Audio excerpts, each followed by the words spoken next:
नमस्कार, आप देख रहे हैं न्यूज हाट। मैं हूं आपके साथ रितेश शर्मा। अमेरिका के राष्ट्रपति डोनाल्ड ट्रंप पर जानलेवा हमले की खबर सामने आई है। रिपोर्ट के मुताबिक ट्रंप वाशिंगटन के एक होटल में व्हाइट हाउस के पत्रकारों के साथ कॉरेस्पोंडेंट्स डिनर में शामिल थे, तभी अचानक गोली चलने की आवाज सुनाई दी। हालात बिगड़ते देख उन्हें तुरंत सुरक्षित बाहर निकाला गया। सुरक्षा अधिकारियों के अनुसार कार्यक्रम के दौरान 7 से 8 राउंड फायरिंग हुई है। अमेरिकी समय के मुताबिक शनिवार की देर रात एक डिनर इवेंट में ट्रंप को निशाना बनाने की कोशिश की गई, लेकिन अमेरिकी सीक्रेट सर्विस के एजेंट्स ने हमलावर को जमीन पर गिरा दिया। हालांकि एक एजेंट हमले में घायल भी हो गया।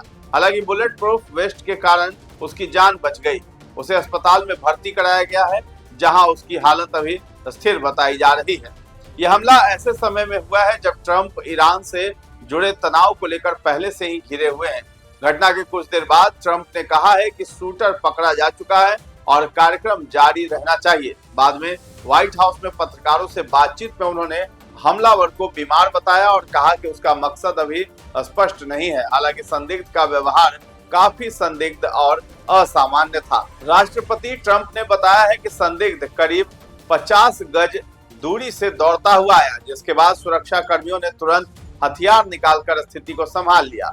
उन्होंने ये भी कहा कि अधिकारियों ने कैलिफोर्निया स्थित संदिग्ध के अपार्टमेंट पर पहुंचकर जांच भी शुरू कर दी है। न्यूयॉर्क पोस्ट की रिपोर्ट के मुताबिक हमलावर की पहचान 31 वर्षीय कोल एलन के रूप में हुई है, जो कैलिफोर्निया के टॉरेंस का रहने वाला है और एक शिक्षक बताया जा रहा है। घटना शनिवार रात करीब 8:30 बजे उस समय हुई जब एलन ने इवेंट के मुख्य सुरक्षा जांच क्षेत्र के पास गोलीबारी शुरू कर दी।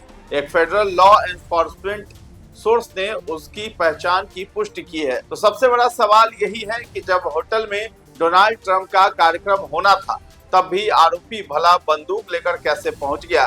व्हाइट हाउस कॉरेस्पोंडेंट्स डिनर में फायरिंग करने वाले संदिग्ध को लेकर वाशिंगटन डीसी पुलिस ने बड़ा खुलासा भी किया है। पुलिस प्रमुख जेफरी कैरोल ने बताया है कि आरोपी उसी होटल में ठहरा हुआ था, जिससे उसे इवेंट के दौरान अंदर घुसने में आसानी हुई। उन्होंने कहा है कि अभी ये साफ नहीं है कि हमले का मकसद क्या था या वो किसे निशाना बनाना चाहता था। हमलावर के हथियार के प्रकार को लेकर जानकारी भी सामने आई है। प्रत्यक्षदर्शियों के अनुसार हमलावर ने एक लंबा हथियार मौके पर ही असेंबल किया और फिर फायरिंग करते हुए बॉलरूम की ओर बढ़ने की कोशिश की। बताया जा रहा है कि वो टेरेस एंट्री के पास एक ऐसे इलाके में था जहां उस समय सुरक्षा निगरानी बेहद कम थी। इवेंट में वॉलंटियर के तौर पर मौजूद हेलेन मेवस ने बताया कि वो एक अस्थायी कमरे में था जहां बार के सामान रखे थे और वहां कोई सुरक्षा नहीं थी। उसने बैग से हथियार निकाला जो सामान्य बंदूक जैसा नहीं दिखाई दे रहा था। गवाहों के मुताबिक 7 से 8 गोलियां चलने के बाद हॉल में अफरा तफरी मच गई। कई मेहमान टेबल के नीचे छिप गए और काफी देर तक बाहर निकलने की हिम्मत नहीं जुटा पाए। इस दौरान यूएस सीक्रेट सर्विस ने तुरंत कार्रवाई करते हुए राष्ट्रपति Donald Trump, first lady Melania Trump, उपराष्ट्रपति जेडी वेंस और अन्य वरिष्ठ अधिकारियों को सुरक्षित बाहर निकाला। ट्रंप ने बाद में बयान भी जारी कर कहा कि सीक्रेट सर्विस और अन्य एजेंसियों ने शानदार काम किया है। उन्होंने तेजी और बहादुरी से प्रतिक्रिया दी। हालांकि ये पहला मामला नहीं है ट्रंप की सुरक्षा पर जब चूक हुई हो। इससे पहले भी ट्रंप पर हमले हो चुके हैं। घटना के बाद डोनाल्ड ट्रंप ने देशवासियों से शांति बनाए रखने की अपील की है। उन्होंने ये भी कहा है कि इस घटना ने अलग अलग राजनीतिक विचारधाराओं के लोगों को एक साथ ला दिया है। ट्रंप पर सबसे गंभीर हमला 13 जुलाई 2024 को पेंसिल्वेनिया की एक चुनावी रैली के दौरान हुआ था। उस समय ट्रंप 2024 के राष्ट्रपति चुनाव में रिपब्लिकन उम्मीदवार थे।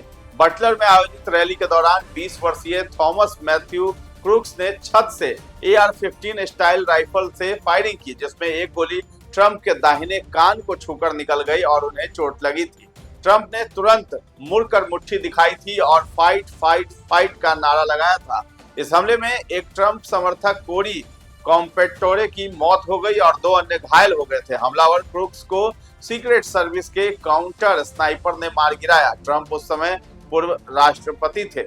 2024 में अमेरिकी एजेंसियों ने कुछ अंतरराष्ट्रीय साजिशों का भी खुलासा किया था।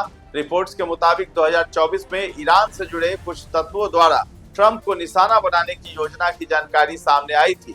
हालांकि ये साजिश समय रहते नाकाम कर दी गई थी। 15 सितंबर 2024 में फ्लोरिडा गोल्फ कोर्स में भी ट्रंप को निशाना बनाया गया था। ट्रंप वेस्ट पाम बीच के अपने गोल्फ क्लब में गोल्फ खेल रहे थे जब 59 वर्षीय रयान वेस्ले राउथ ने AK स्टाइल राइफल लेकर झाड़ियों में छिपकर निशाना साधा था। तो सीक्रेट सर्विस एजेंट्स ने संदिग्ध गतिविधि देखते ही कार्रवाई की और हमलावर को पकड़ लिया है। गोली ट्रंप तक नहीं पहुंची।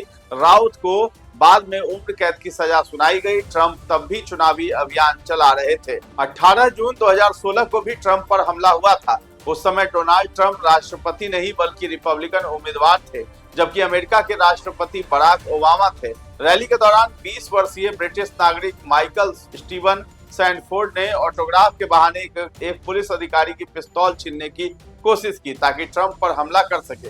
हालांकि सुरक्षा बलों ने उसे तुरंत पकड़ लिया और कोई फायरिंग नहीं हुई।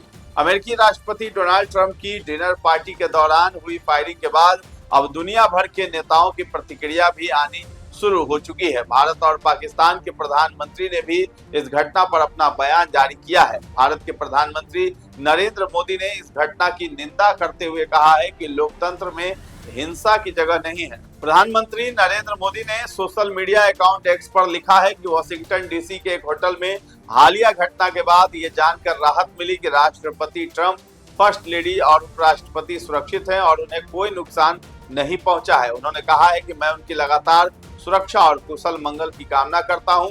लोकतंत्र में हिंसा की कोई जगह नहीं है और इसकी स्पष्ट तौर पर निंदा की जानी चाहिए। पाकिस्तान के प्रधानमंत्री शहबाज शरीफ ने भी इस घटना पर हैरानी जताई है और कहा है कि उन्होंने राष्ट्रपति ट्रंप समेत वहां मौजूद लोगों के अच्छे स्वास्थ्य की दुआ की है। उन्होंने एक्स पर लिखा है कि वाशिंगटन DC में व्हाइट हाउस कॉरेस्पोंडेंट्स एसोसिएशन के डिनर के दौरान हुई परेशान करने वाली गोलीबारी की घटना से गहरा सदमा पहुंचा है। शहबाज शरीफ ने कहा है कि ये जानकर राहत मिली कि राष्ट्रपति ट्रंप, फर्स्ट लेडी और अन्य मौजूद लोग सुरक्षित हैं। मैं उनके लगातार सुरक्षित और स्वस्थ रहने की कामना करता हूं।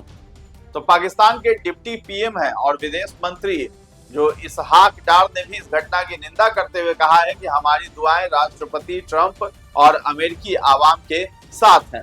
इजरायली PM नेतन्याहू ने घटना को ट्रंप की हत्या की कोशिश बताया है। उन्होंने इस घटना को ट्रंप की हत्या की कोशिश बताते हुए बताया है, सोशल मीडिया अपने अकाउंट पर लिखा है कि सारा यानी पत्नी और मैं राष्ट्रपति ट्रंप पर वाशिंगटन DC में हुई हत्या की कोशिश से स्तब्ध हूँ।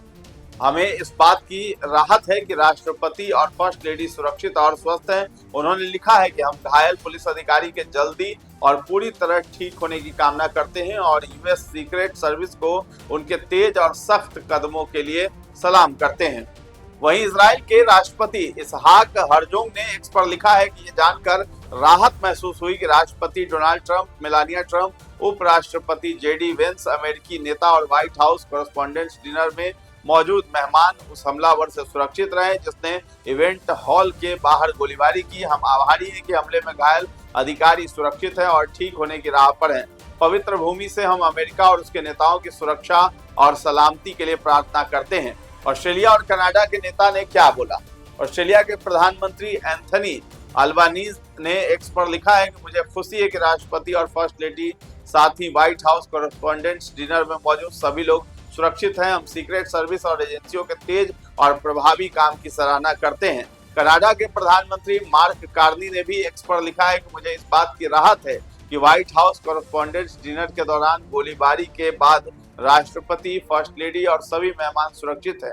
राजनीतिक हिंसा का किसी भी लोकतंत्र में कोई स्थान नहीं है और मेरी संवेदनाएं उन सभी लोगों के साथ हैं जो इस परेशान करने वाली घटना से प्रभावित हुए हैं। तो जापान की प्रधानमंत्री हैं सनाए ताकाइची। उन्होंने भी घटना के बाद एक्स पर पोस्ट किया। उन्होंने भी लिखा कि ये जानकर राहत हुई कि गोलीबारी के बाद ट्रंप सुरक्षित हैं। हिंसा को दुनिया में कहीं भी बर्दाश्त नहीं किया जा सकता है। आगे लिखा कि हिंसा को कभी भी स्वीकार नहीं किया जाना चाहिए। तो पार्टी में मौजूद ब्रिटिश राजदूत का कहना है कि जो है US सीक्रेट सर्विस के लिए उसको धन्यवाद दिया है। टर्नर इस डिनर पार्टी में मौजूद थे। साथ ही ब्रिटिश एम्बेसी के एक अन्य अधिकारी भी वहां थे। उन्होंने लिखा है कि आज रात व्हाइट हाउस कॉरेस्पोंडेंट्स डिनर में शामिल एम्बेसी की टीम सीक्रेट सर्विस की तेज और पेशेवर प्रतिक्रिया के लिए आभारी है। उन्होंने आगे कहा कि हम आभारी हैं कि राष्ट्रपति और सभी मौजूद लोग सुरक्षित रहे और हमारी दुआएं घायल अधिकारी के साथ है। तो गौरतलब है कि व्हाइट हाउस के पत्रकारों के साथ ट्रंप के डिनर कार्यक्रम में फायरिंग के बाद संदिग्ध शख्स को हिरासत में लिया गया। कथित हमलावर ने अधिकारियों से कहा भी है कि वो अमेरिकी राष्ट्रपति ट्रंप से जुड़े अधिकारियों को निशाना बना रहा था। नाम न जाहिर करते हुए 2 सूत्रों के हवाले से यह भी खबर है कि घटना के दौरान कम से कम 5 से 8 गोलियां चलाई गई हैं। तो फिलहाल इस खबर में इतना ही। न्यूज़ 8 के साथ बने रहें और अभी तक हमारे चैनल को आपने सब्सक्राइब नहीं किया है तो जरूर कर लें। धन्यवाद।